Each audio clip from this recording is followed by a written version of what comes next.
today I'm going to be talking about my own research, as I said, in transportation. And I'm going to be talking about traffic and urban networks. Now, hopefully I don't have to sell the idea that traffic congestion is bad. We know it has a lot of negative externalities, so I don't need to convince you of that. Today, we're just going to be talking about how that depends on urban networks, what it's doing to it, what is the relation, how people move, etc. Now, before I do that, you have to bear with me because I need to do a quick introduction to traffic flow theory. So this might be outside the realm for many of you. Bear with me, but with this, you need these concepts to understand what's coming after. So at a link level, so when you think about a city, if you think about a single road, we have known for almost a century to define the traffic state of that road according to three main metrics.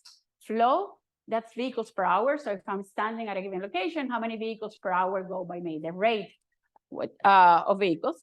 Density, that's vehicles per kilometer. So if I were to take a picture, how many vehicles per kilometer would I see in that road? And then speed, kilometers per hour. We have also known since the 1930s that flow is equals density times speed, and this is reflected on what we know in traffic flow theory as the fundamental diagram of traffic. Now, the fundamental diagram, you have flow in the vertical axis, density in the horizontal axis, and speed is just as per the definition above. Speed is the slope of any line that connects a point with the origin. Now, the fundamental diagram should reflect all traffic states of a single road, meaning all possible traffic states fall along that line, not above, not below, but along that line, with a little bit of scatter because in real life you have noise and you have a lot of stochasticity.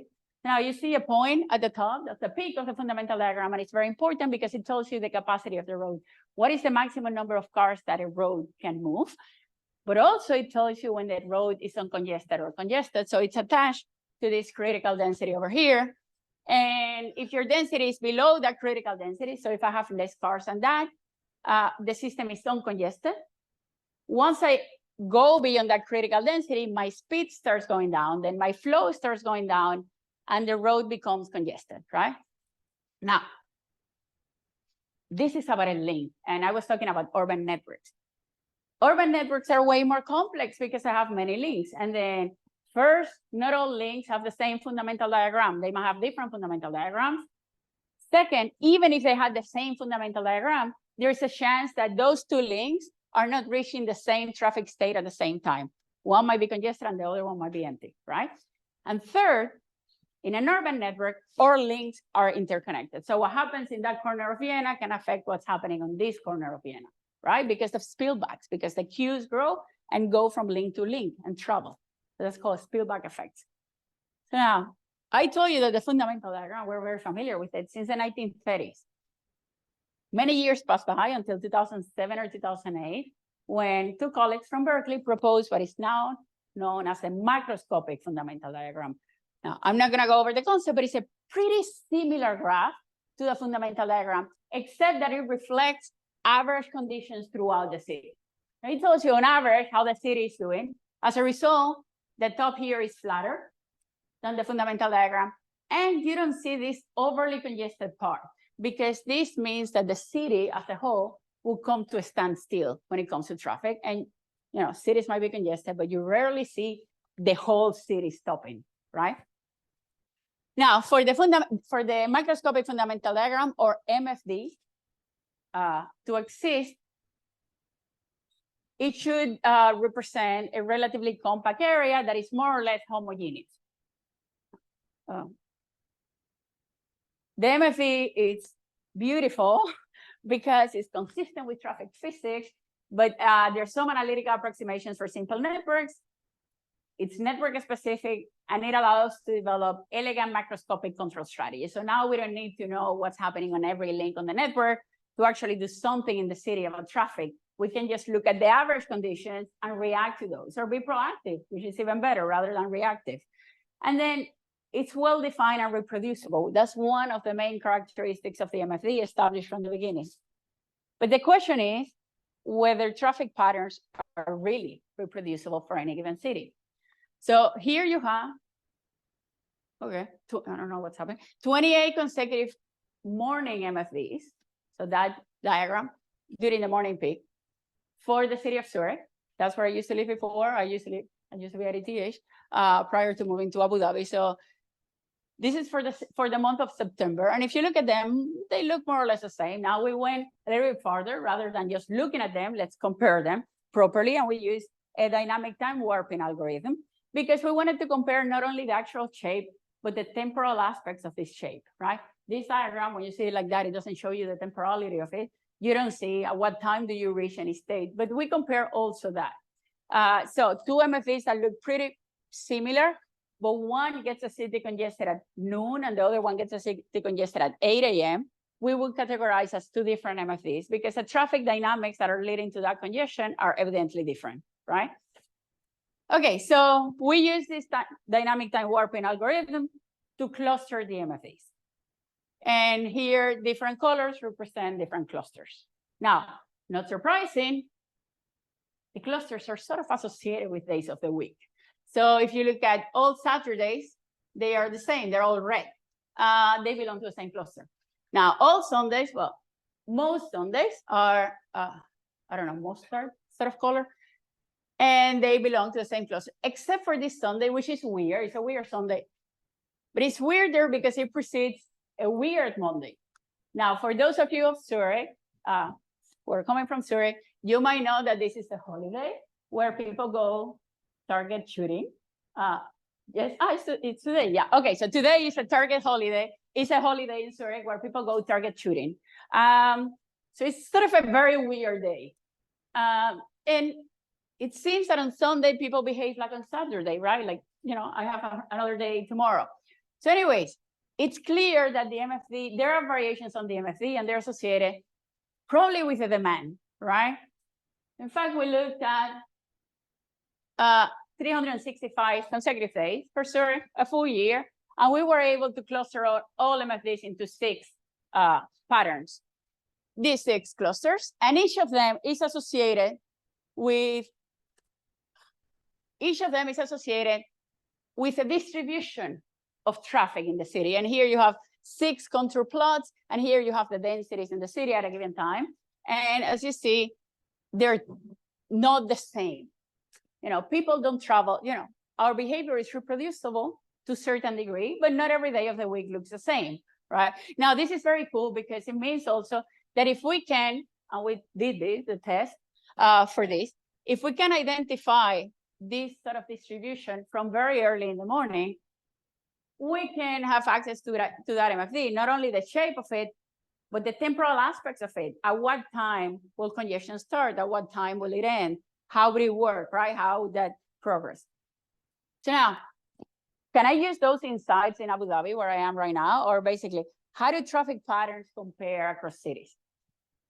Now, the insights are similar. We did this for a couple of cities. We always find some representative clusters that, you know, describe the whole year, etc. But the MFDs are very different for city, for Zurich, for Abu Dhabi, for any other city. Now, how do we address this question? If, you know, you cannot do that with a single city. So we collected data. I'm using the term we very loosely because it was mostly 2 PhD students working at the time on this. They collected a lot of data from 47 cities worldwide. This is traffic data that the cities are collecting with sensors underneath the pavement, etc. Now here, just most of them were located in Europe because we were in Europe at the time, and it was just easier. Just as a side note, I want a little bit of PR for that data. That data set, we made it public in 2019. So it's called UTD, Urban Traffic Data 19. That was the year where we published it. And it's archived at ETH Zurich in Switzerland. And I want to call your attention to it to encourage you to look at it. It's the largest publicly available traffic data set right now around the world. And it includes almost 5 billion vehicle observations from 40 cities. There were 7 cities that did not allow us to publish their data, and Vienna is one of them, I think. And it has over almost 25,000 loop detectors, etc. Anyways, going back to the original idea of we try to compare across 47 cities. Now, one thing that I mentioned for the MFD is that they represent areas that are more or less compact and homogeneous. So that means that cities like London or even Zurich were too large and very inhomogeneous, so we had to subdivide them. And I'm saying this because we have 47 cities, but we ended up with over 100 MFDs, right? And then we collected all network data from OpenStreetMaps. We we extracted a lot of network features from OpenStreetMaps for those over 100 MFDs. Here you have moving at the same speed. So this is why I'm, anyways. So here you have 4 examples of MFDs. When I say Zurich, it's not necessarily downtown, it's one of the areas in Zurich because we had to subdivide it. It just says Zurich, so you get an idea. And we did this for, over 100 MFDs. They all look very different. So rather than focusing on the whole MFD, we decided to focus on the critical point. That point at the top, which is important because first, it tells you what's the maximum throughput or the maximum flow that you can have on your network, which is quite important in terms of vehicles. But it also tells you or separates the congested states from the uncongested states, right? Now, even that critical point was very different. And to make a very long story short, we found there are 4 network features that explain 90% of the variation in that critical point. Network length. So the longer your network, meaning the more lane kilometers of road you have on a given area, the higher your critical point. However, you're decreasing marginal returns, right? So your first additional kilometer of road will get you much more than your 10th additional kilometer of road. This is something that we have known in traffic intuitively. We say you cannot keep paving and adding roads. You need like a basic level of infrastructure, but after that is too much. Average between a centrality, which is a proxy for the redundancy of the network. The higher your average between a centrality, the lower your redundancy. So the more you concentrate trips on a specific roads, the lower your critical point. Intersection density, how many intersections I have per kilometer of road. The higher your intersection density, the lower your critical point. That also makes sense. More intersections mean you stop more often, but also shorter blocks means that higher likelihood of spillback. So a queue growing into the road upstream. Now, you can think about the first 3 metrics as the trade-off between motorized transport and non-motorized transport, right? For pedestrians, it's good to have a lot of intersections. For bicycles and kids playing on the street, it's good to have a high average between a centrality because you concentrate trips on a few roads and then you leave all the rest of the residential roads, etc., for other activities, right? So you can think of those 3 things as the trade-off between motorized and non-motorized transport. And then you have interactions with public transportation, which are the trade-off between cars and public transportation. Now, the more public transportation, or the more you interact with public transportation, the lower your critical density, your critical point. And when I'm talking about interactions with public transportation, that's given mostly by 2 factors. How dense is your public transportation network? It's not the same thing to have all buses on a single road that throughout the network. And the second thing is how frequent it is. It's not the same thing to have buses every 2 minutes and to have them every 2 hours, right? So now, with this point, I want to be very clear. I'm not under any circumstances advocating for less buses. If anything, I advocate for more buses. I do public transportation mostly. But here, we're just talking about the trade-off when it comes to the total vehicles that a network can handle. Another way of looking at this is, let's look at the number of people that a network can handle. That how many people can a network move? In that case, buses win hands down, right? So if I look at the system from that perspective, I want to put as many buses as possible. But we're not doing that now because we're trying to understand something else. But I just want to be careful with that statement because I don't want to be misinterpreted in any way. Okay.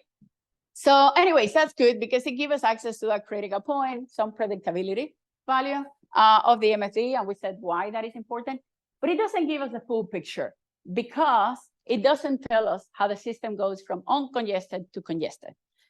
In other words, how does traffic congestion propagate in the system? This doesn't tell us that. So to address the issue of traffic congestion, that's not a trivial question. It's not a trivial question because in the network, congestion just doesn't pop up and the whole network gets congested, the whole city is congested. That doesn't work like that.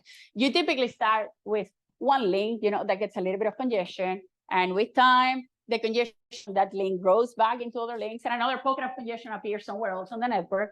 And with time, those pockets of congestion continue to grow, and at some point they merge, right? And then the whole network is congested. Another way of showing this or representing this is with a solid surface, where the white, with a grid, where the white squares represent uncongested links and the blue squares represent congested links.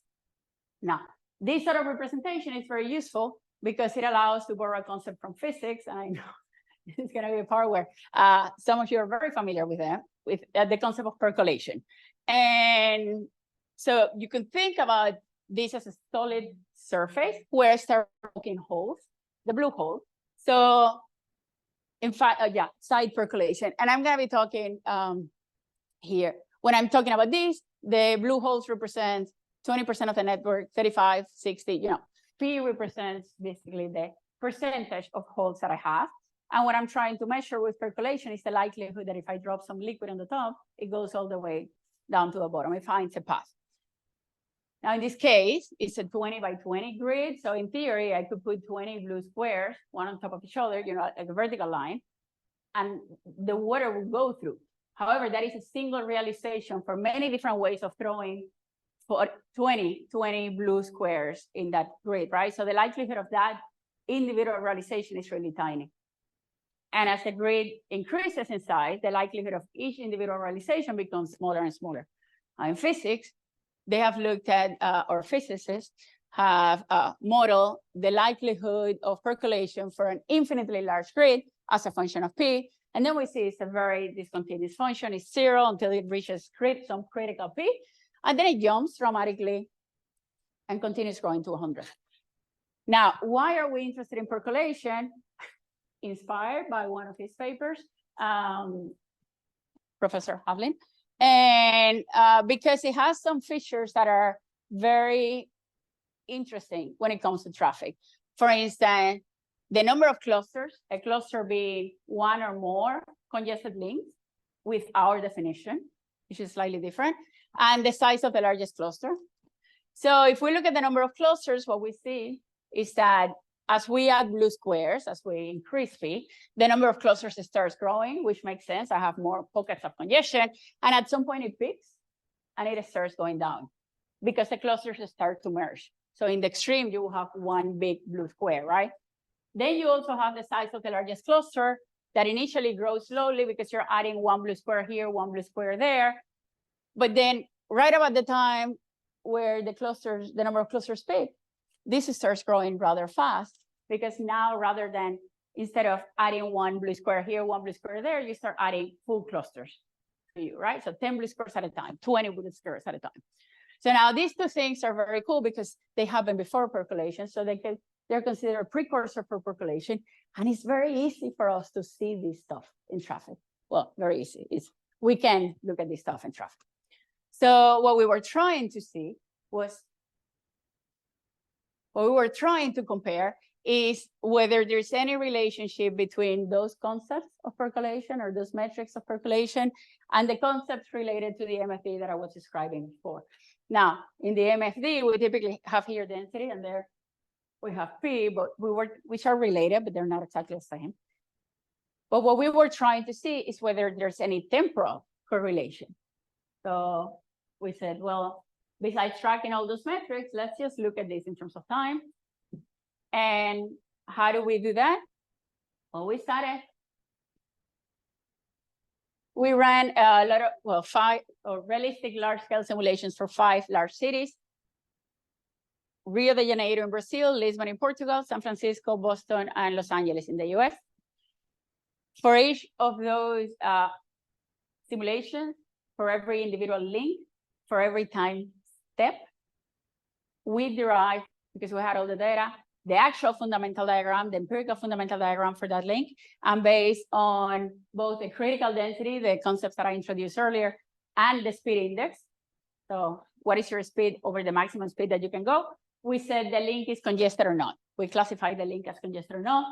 Then we identify the congested clusters for each time step. And throughout the simulation, we track the traffic performance metrics and the percolation metrics. So this is an example of the city of Rio. It's taking its time.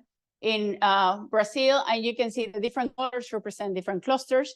And initially you have many colors because you have many congestion clusters, and as time goes by, you get some colors that are more prevalent because those clusters start growing and absorbing the other ones. And at the end, you end up with a single cluster throughout the city, indicating that sort of the whole city has been getting it's congested. Here we are showing like just how we are tracking on real time some of the metrics that I mentioned before, but we track many metrics. So now, to show the results, I'm gonna, rather than show you, before I show you the actual results, I'm gonna explain the results with this sort of graph because it's slightly easier. Again, we're comparing the dynamics of traffic with those of percolation. And the first question we had was, well, this peak in the number of clusters, which is a precursor for percolation, what does it represent? Like what does it correspond to in the MFD? Does it correspond to anything? And the answer was yes, it corresponds to the capacity of the MFD. Now, this was not what I was expecting initially.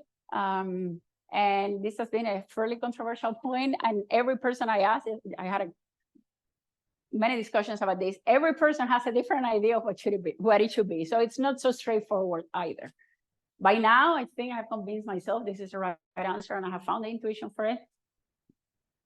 Before this point, as you continue adding vehicles to a system, it's true that you have around here many pockets of congestion, but the fact that you have many pockets means they're separated. There's space between them, and that allows you to take detours. So as I add more vehicles, I still can maintain a relatively high flow because vehicles are taking detours between the pockets of congestion. Once the pockets start to merge, this point, those detours start to disappear.